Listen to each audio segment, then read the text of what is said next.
Hi guys, welcome to Selfies. Sir, finally CAT को around 150 days बचे हुए. Actually CAT हर साल नवंबर के लास्ट संडे को पढ़ते हैं. तो इस साल मोस्ट प्रोबेबली CAT जो है वो 27 नवंबर 2022 को होने वाला है. 99.99% ये श्योर है. वैसे अभी जुलाई आ गया है तो जुलाई के एंड में तो CAT का नोटिफिकेशन आ ही जाएगा. तो अब 150 दिन है मेरे पास, तकरीबन 5 महीने के करीब. तो क्या ये पॉसिबल है कि CAT को हम अभी भी क्रैक कर सकते हैं? यार इसका आंसर हाँ भी है और ना भी है. अब ये कैसा आंसर है, हाँ भी ना भी? पागल बना रहे हो क्या? नहीं, पागल नहीं बना रहे.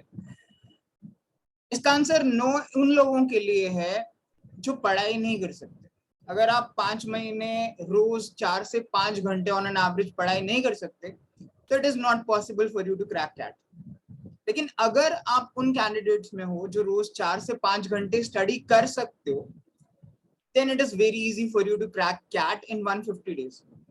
देखो, ऑन एन एवरेज हमें CAT को क्रैक करने के लिए तकरीबन 450 से 500 घंटे की जरूरत पड़ती है.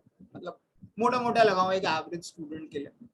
तो अगर आप ऑन एन एवरेज अभी 5 घंटे के हिसाब से देखो तो 150 दिन में 750 घंटे 750 आवर्स बचते हैं. तो क्या ये पॉसिबल है? Yes, it is possible. लेकिन कुछ लोग अभी आजकल बहुत स्ट्रगल से गुजर रहे हैं. जो भी लोग क्लासेस लगा रहे हैं उनको लग रहा है यार क्या होगा क्या नहीं होगा. उसके लिए कोट था मेरे पास, वो मुझे याद आ गया. The struggle you are in today is developing the strength you will need for tomorrow. Actually ये जो संघर्ष आप आज कर रहे हो ना, ये जो पेन आप आज फील कर रहे हो पढ़ाई करते हुए, यार ये पेन ही तो है जो फाइनली आपको वो परसेंटाइल ला के देगा जो आज आप जिसका सपना देख रहे हो, जो आज आप ड्रीम कर रहे हो. सो ये स्ट्रगल आपके लिए बहुत जरूरी है, बिकॉज हमारी जो ग्रोथ होती है वो हमारे कंफर्ट जोन के बाहर ही होती है. अगर मैं कंफर्ट जोन में ही रहूं तो क्या ग्रोथ है? एनीवे, ये ज्ञान की बातें छोड़ के ये सोचते हैं, ये प्लान या स्ट्रैटेजी पे काम करते हैं कि 150 दिन में CAT को हम क्रैक कर कैसे सकते हैं. देखो, 150 डेज को हम 3 स्लॉट्स में डिवाइड करते हैं. कौन से 3 slots? 50 days, 40 days and 60 days. अब पहले 50 डेज को भी हम 25 और 25 के 2 स्लॉट्स में डिवाइड करते हैं, यानी 25 दिन और 25 दिन. पहले 25 दिन में आप अपने जितने भी बेसिक्स हैं, बेसिक जो आपका क्वांट है, अगर मैं स्पेसिफिकली क्वांट की बात करूं तो उसमें जो आपका बेसिक क्वांट है, बेसिक से क्या मतलब, यानी जितना भी अरिथमेटिक वगैरह है, अरिथमेटिक है प्लस आपकी ज्योमेट्री है, आपको चाहिए कि आप ये सब कवर करने पे फोकस करो. नेक्स्ट जो 25 डेज है वो आप एडवांस्ड वाले पार्ट के लिए रखिए. एडवांस्ड का क्या मतलब है? एडवांस्ड मतलब जैसे एडवांस्ड नंबर सिस्टम है, एल्जेब्रा है, advanced algebra, permutation combination, probability है, सेट थ्योरी है, हमारा सीक्वेंस एंड सीरीज वगैरह है. हालांकि वो एल्जेब्रा के अंडर आता है. बट अगला 25 दिन आप इन चीजों के लिए रखिए, बिकॉज 50% पेपर जो है वो अर्थमेटिक और ज्योमेट्री से ही आता है. 50 से भी ज्यादा, 50% तो अर्थमेटिक से ही आ जाते हैं. तो ये जो फर्स्ट 25 डेज है ना, मेजरली जो आप एग्जाम में क्वेश्चंस अटेम्प्ट करोगे वो इस एरिया से करोगे. फिर भी आपको सिलेबस पूरा करना चाहिए, बिकॉज एडवांस्ड वाला पार्ट भी जो है उसमें से भी कई क्वेश्चंस आपको इजी मिल सकते हैं और अर्थमेटिक में आपको डिफिकल्ट क्वेश्चंस मिल सकते हैं जो शायद आप एग्जाम में ना कर सको, या करने जाओगे तो आपको बहुत टाइम लगेगा. सो इन 50 डेज को आप 25 डेज के 2 स्लॉट में डिवाइड करिए. पहले आप बेसिक निपटा लीजिए, फिर आप एडवांस्ड. तो आपके 50 दिन हो गए. 50 दिन के बाद आप ये 20 डेज के 2 स्लॉट और बनाइए और आपके बेसिक का और एडवांस्ड का बेसिकली रिवीजन करिए. ये आपका रिवीजन होगा. इससे आपको क्लैरिटी आएगी, क्योंकि फर्स्ट टाइम में आपने कॉन्सेप्ट थोड़े बहुत समझे होंगे. जब आप यहाँ रिवीजन करोगे तो वो कॉन्सेप्ट आपको काफी हद तक क्लियर हो जाएंगे. 80% से ज्यादा आपको चीजें यहाँ पे आती होंगी. सो अगर हम ध्यान से देखें तो ये मेरे 50 + 40 यानी 90 डेज, 3 मंथ्स जो हैं वो आप स्पेंड कर सकते हो अपने सिलेबस को कंप्लीट करने में और उसका रिवीजन करने में. यानी 90 डेज का मतलब है, अगर मैं आज शुरू करूं तो सितंबर एंड तक मेरा सारा सिलेबस सारे कॉन्सेप्ट्स मुझे अच्छे से आने चाहिए। तो इसमें नेक्स्ट है कि क्या इसका मतलब है कि मैं 90 दिन तक सिर्फ कॉन्सेप्ट्स करता रहूं, सिलेबस ही पूरा करूं? नो, क्योंकि अब आपके पास ऐसा टाइम नहीं है कि आप सिलेबस करो और फिर मॉक शुरू करो, तो आपको मॉक्स साथ साथ शुरू करने पड़ेंगे। यानी आप हर वीक तकरीबन मॉक देने की कोशिश करिए, एवरी वीक। जैसे इन 50 डेज में आप कम से कम 7 मॉक्स दीजिए, इन 40 डेज में आप कम से कम 6 मॉक्स दीजिए हर संडे को, ऑलमोस्ट हर संडे सैटरडे आप मॉक दीजिए, उसका एनालिसिस करिए। उससे आपको क्लैरिटी आएगी जो आप पढ़ रहे हो वो सच में आपके एग्जाम में आ भी रहा है कि नहीं आ रहा है। फिर ये जो 60 डेज है लास्ट में, ये बेसिकली आपके पास अक्टूबर नवंबर के 30 डेज है। इनमें जो है वो मेजर आपका मॉक्स के थ्रू इंप्रूवमेंट होगा। आप 12 से 13 मॉक्स यहाँ पर दीजिए और हर मॉक के बेसिस पे go back and revise your concepts. तो सितंबर तक आप सिलेबस कर लोगे, अक्टूबर नवंबर में आप मॉक्स पे फोकस करोगे, तो 27 नवंबर को by that day you should be ready to crack CAT, that too with very good diploma, that too with a lot of confidence. अब ये मोटी मोटी स्ट्रैटेजी की बात हुई, बिकॉज ये सिर्फ क्वांट के बारे में ऐसे हवा में बात की है, बट अगर मैं थोड़ा और डीपर डुवेल करूं तो क्या यार, तो ये कि आप 50 डेज में, जैसे क्वांट में हमने बात की, बेसिक अर्थमेटिक और ज्योमेट्री करिए, फिर एडवांस करिए। अब वर्बल में, वर्बल में आइडियली कोई सिलेबस नहीं, आप सबको पता है सिर्फ 4 टाइप के क्वेश्चंस आते हैं वर्बल में। कौन कौन से 4?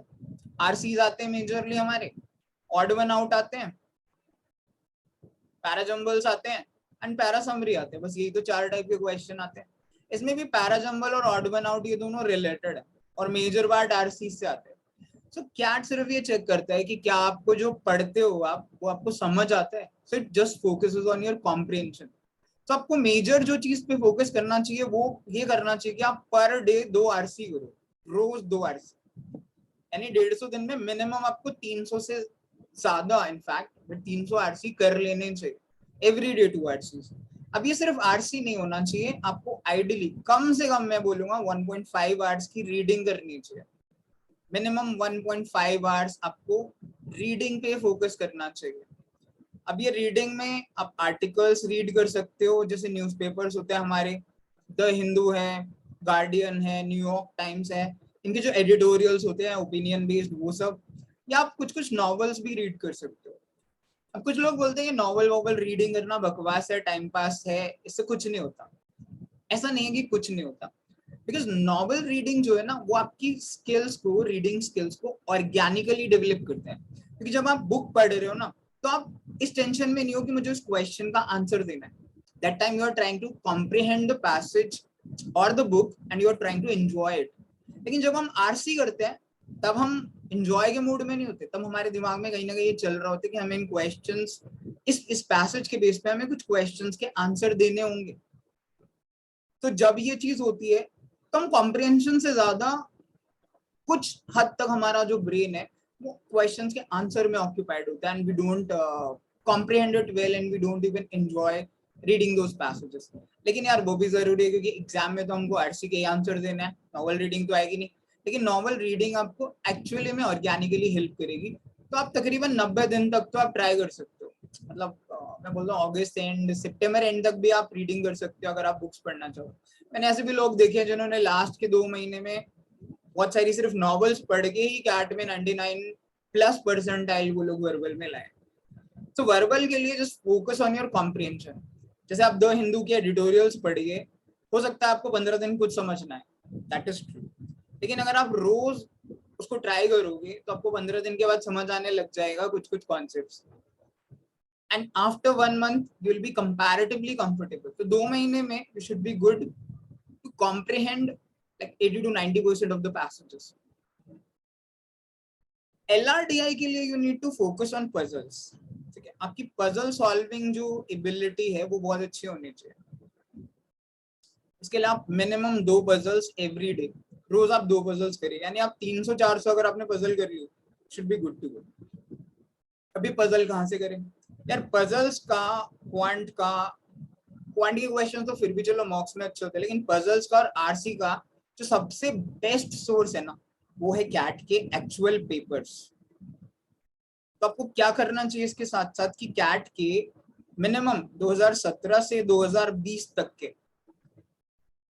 2020 तक के हमारे पास कितने हो गए है 2021 तक के, सॉरी तो 22 में आ गया ना, 21 तक के तकरीबन ये 12 मॉक हो गए, 6 और 6 12 मॉक, मतलब 12 एक्चुअल कैट के पेपर्स हो गए।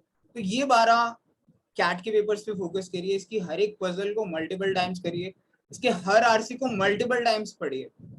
प्लस ये जो हमने मॉक देखे थे एक्चुअल, जैसे 7 यहाँ आपने दिए थे 6 या 40 दिन में, और लास्ट के 60 दिन में आप 12 से 13 यानी 15 भी दे सकते हो। तो टोटल अगर आप देखोगे तो 25 मॉक्स आपको कम से कम देने चाहिए यहाँ पे। तो 25 मॉक्स ये और 12 एक्चुअल कैट के पेपर्स, तो आप टोटल अराउंड 37-38 पेपर आप देकर जा रहे हो एक्चुअल कैट से पहले। आपको बहुत अच्छे चांसेस हैं यू विल गेट 99.99% है, ये बहुत अच्छे चांसेस, 100 भी ला सकते हो डिपेंडिंग अपॉन योर डे, क्योंकि इसमें 1% लक चलता है कि वेदर जो पजल्स हैं या जो क्वेश्चन वो आपको क्रैक क्लिक कर रहे हैं कि नहीं कर रहे हैं, आपके हिसाब से क्रैक हो रहे हैं, ठीक है। But you should try to maximise your score. But वो स्ट्रैटेजी की हम बाद में बात करेंगे कि कैट को देना कैसे। बट अभी यहाँ पे 150 दिन, एक्चुअली में 150 बच्चे भी नहीं है, आई थिंक 148 डेज के करीब बचे आज के हिसाब से, बट मैं ये प्लान 150 दिन के हिसाब से बता रहा हूँ। सो 150 डेज को आप इस तरीके से ब्रेक करके यूटिलाइज करिए। 90 डेज में सिलेबस कर लीजिए, साथ में आपके 12-13 मॉक होने चाहिए। अब एक्चुअली वो अलग बात है कि आप अपने मॉक्स के स्कोर को सीरियसली आप लास्ट 60 डेज में ले सकते हो। आप यहाँ थोड़ा सा कह सकते हो कि यार अभी मेरा सिलेबस नहीं हुआ है, बट इसका ये मतलब नहीं है कि आपको वर्बल और LRDI भी नहीं आ रहा है। इस वर्बल में आप रीडिंग कर रहे हो तो मुझे लगता है कि 50 डेज के बाद you should see that progress. आपको 2 महीने के बाद, 1.5 महीने बाद आपको प्रोग्रेस दिखनी चाहिए। कि नहीं दिख रही है तो उसके ऊपर फिर एनालिसिस होना चाहिए कि क्यों नहीं, ठीक है। इसमें भी आपको आप ऐसा कर सकते हो, आप एक चार्ट बना लीजिए, एक टेबल बना लीजिए बेसिकली, जिसमें आप अपने सारे मॉक्स का स्कोर लिखिए। जैसे आपका जैसे मॉक नंबर 1 है, आपका 2 है, 3 है, आपने जो भी मॉक लिया उसमें आपका क्वांट है, BA है, LR है, उनका आपका क्या क्या स्कोर रहा है। इस चार्ट को जब आप देखोगे तो आपको 5-7 मॉक्स के बाद दिखेगा कि आपका कौन से वीक एरियाज हैं, कौन से सेक्शन में आप ज्यादा स्कोर कर रहे हो, किस में आप ज्यादा वीक हो। तो this way you can change your plan. आप स्ट्रैटेजी को थोड़ा ट्वीक कर सकते हो कि यार मेरा क्वांट तो अच्छा है, मेरा थोड़ा LR ज्यादा खराब है, so you can focus a bit more on LRD। But ये सब तब पॉसिबल है यार जब आप रोज minimum I think 4 to 5 hours, आपको 5 घंटे 4 घंटे अब लगाने ही पड़ेंगे, because we are already in July. So that is the plan. I think that should cover everything about CAT, and then you should be able to crack your final CAT on 27th November with a very good percentile. फिर भी आपको कुछ doubt है so do let us know, write it in the comment box. But एक बात समझ लीजिए, planning कितनी भी कर ली जाए, जब तक आप इसे एग्जीक्यूट नहीं करोगे ना, आप रोज लगातार इस प्लान को फॉलो नहीं करेंगे, तब तक you can not actually crack CAT. ये सब प्लानिंग में ही रह जाएगा, एग्जीक्यूशन में। So be very focused and start working, ठीक है। चलिए, all the very best for your CAT exam. बीच में हम स्ट्रैटेजीज की भी बात करेंगे और लास्ट ईयर कैट पेपर्स की भी, टॉपिक्स की भी, पजल्स की भी।